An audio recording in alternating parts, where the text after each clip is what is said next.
Back home in Autzen, hats off to the crowd because they were incredible. And I think one of the biggest plays of the game was them causing them to flinch and back their kicker up 5 yards right before halftime. As you saw, that kick was just barely short, and obviously providing us with preventing them from gaining some momentum at the end of the first half. But overall improvement, getting back on track doing some of the things that we want to do and want to establish. And with that being said, we'll open up the questions. Right here, front row, James. Mario, after the emphasis on the run game all for the past 2 weeks, especially this last week, opening the game with 6 straight runs on first down, ultimately ending the night with 200 and that backbreaker there late. Mm-hmm. Can you assess just the ground and pound mentality here tonight?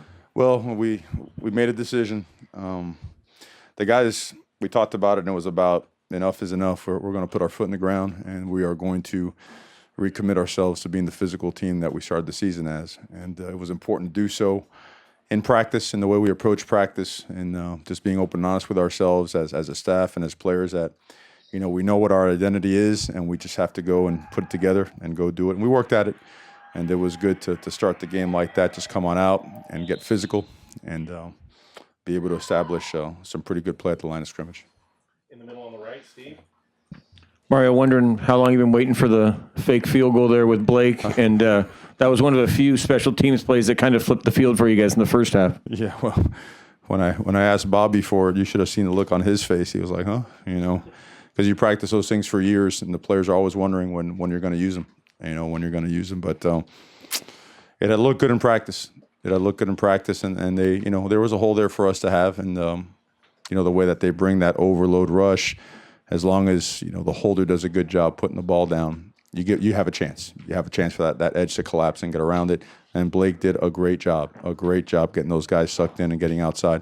And then Jake did a great job breaking the tackle. But in special teams overall, starting off the game with Ugo's punt return and just the way that the punt return team set that particular return up was really it was impressive. Hats off to those guys, to Coach Bobby Williams, the way that he just continued to work with our guys on technique and fundamentals. It really showed up big in tonight's game. The only shame of it was, we missed a real short field goal, which we can't do that.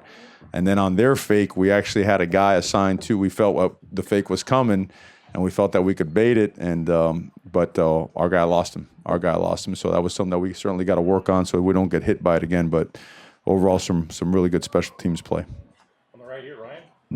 Mario, you guys only had one penalty all night, but it was a pretty costly one. Just how do you feel about that call, and what do you have to do to make up for that loss in the first half next week?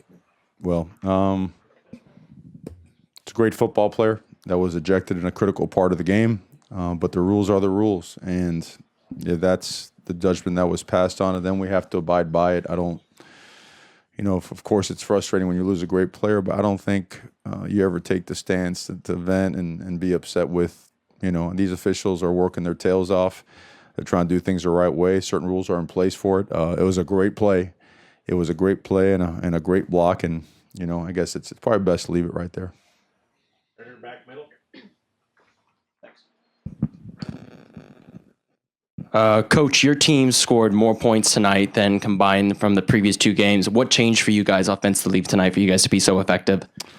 Yeah, we were very good that first half over at Washington State, and obviously last week we were really, really poor. It all starts with the run game, right? I think the way that we're built, the personnel that we have, the lack of depth that we have at certain skill positions, we're built to do a certain thing a certain way, and when we don't do it, like we found ourselves last week, we're in scramble mode. We were in just different kind of territory, and something that we have to just do a better job like this week of making sure that we could not only stay on schedule, but create the right type of opportunities for our players, and to make sure that sometimes you got to ride the blocking of the perimeter guys, sometimes it's the tight end and the fullback, sometimes it's the offensive line.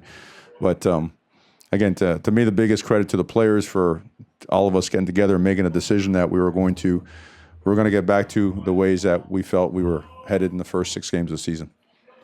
Second row left, Haley. Coach, can you talk about Dylan Mitchell a little bit and how much of a big night he had, but also the pressure that was put on him? I mean, some incredible pressure that he overcame and had such a big showing, and talk about his talent. Well, I don't think I don't think there was pressure put on him, just so we all know. And I was very honest with everyone. You know, concussion protocol is it runs its course. You know. Other players on him. I'm sorry, not pressure by you. Oh no, and I don't mean that. I thought you were asking reference pressure coming back after having an injury. Right. Okay. Okay. In terms of the pressure put on by The defense. the defensive guy. Well, you know what? He's always going to face man coverage. He's going to face trail coverage. You know, over under, one over the top, one underneath, and you know he didn't get to practice his normal practice schedule this past week because you have to go through that protocol. So the combination of that, they zero in on him. The combination of you know, him knowing that and then not being able to practice with us the entire week and still going out there and performing like that. Tremendous credit to him as a competitor, to his teammates for supporting him, to Justin for finding him. So, again, it's can't say enough about it. Defensively, it felt like 2 of their 3 touchdowns looked like maybe somebody missed a coverage there, but on those 2, but then other than that, only the one other touchdown, and it felt like, for the most part, kind of limited their explosion plays, other than maybe those ones on the busted coverage. Yeah, the first one was a miscommunication between the corner and the linebacker, so that's how that tight end split the seam and got free. And then we did a good job shoring up versus a run game. You know, they had some pretty, you know, I wouldn't say explosive runs, but chunk runs, 8, 10, 12 yards. Then we started tightening up a little bit and shored some of that stuff up. But, you know, their tempo puts a lot of pressure on you. It really does. I thought our pass rush was a lot better tonight. We really put the quarterback in uncomfortable situations, got to him, forced the fumble. The front 7 really came up big tonight, you know, in a couple different ways. Right here front. No, James.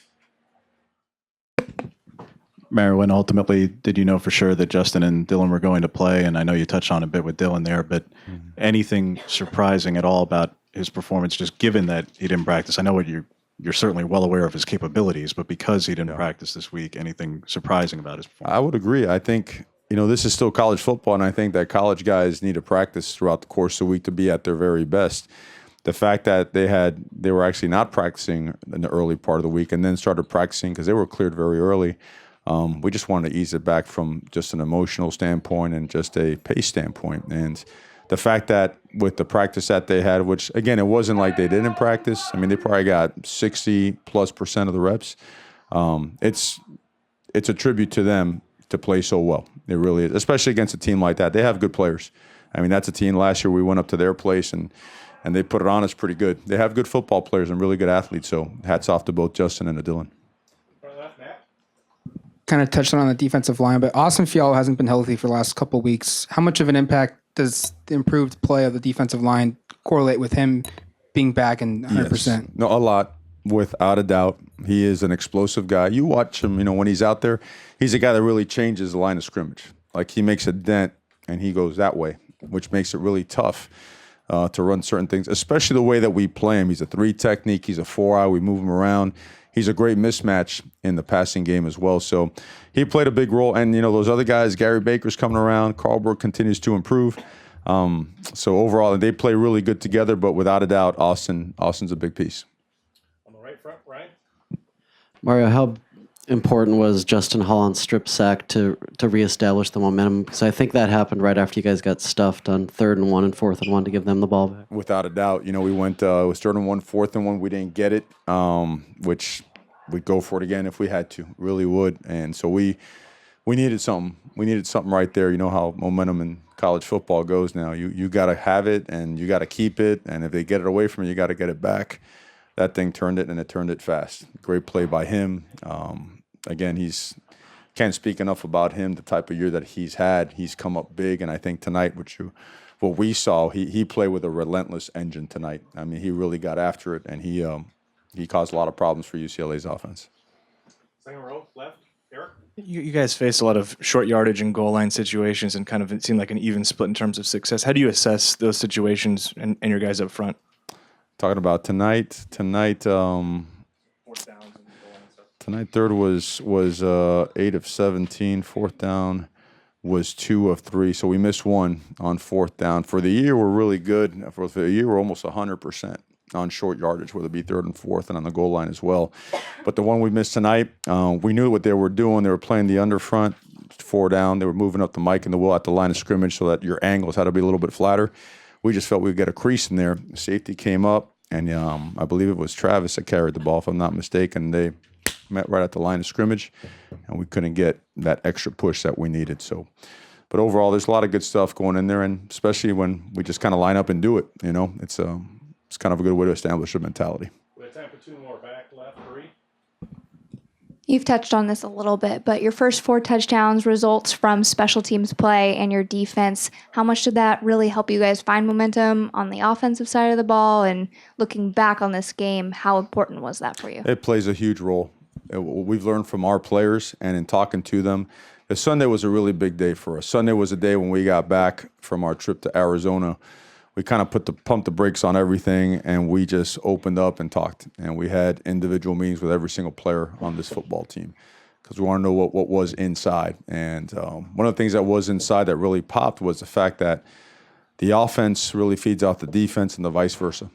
And that overall our guys wanted to hold our special teams unit to a higher standard and make them more accountable, and that they were going to take it upon themselves to coach and push and challenge each other on special teams.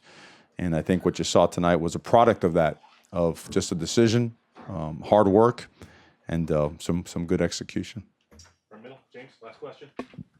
Two-part here, Mario. The first being just an update on Lana, because I know I don't believe he played in the second half. And secondly, not to belabor the point on the run game, but because of how rough last week was, Shane talked about it being a blow to the self-esteem, particularly for the offensive line. I'm sure Marcus was certainly facing a lot of criticism. What can reestablishing things and getting back to this do psychologically more than anything for your program, for everyone in this building? Yeah, that's a great question. When you don't play well and you encounter these tough times, it's you learn a lot about yourself, right? And sometimes people want to say, "Oh, just forget it and move on," and we say, "No way, you don't forget it. You don't. You got to make sure you understand that when you don't play well, it's almost like having an indictment, of the way you played. And when you have something like that, you have to understand that all these bits of negativity that come with it, all the struggles that come with a tough, little spurt or something, as a player, as a competitive football player, you've got to learn how to take that and turn that into fuel and positive energy. And that's a decision I think that every real great competitor just does at some point in time in their career, in their life, even as a man and as a woman, I'm sure, all of us, we all do it. And I think that's what you saw. I think you just saw a group of guys say, enough is enough. Lana, I don't know yet. But him not being able to return, I'll get an update, at some point in time tonight, X-rays and MRIs and all that stuff, which we get some pretty quick reports on that. Sorry, I don't have that for you, but we'll get it to you. Okay.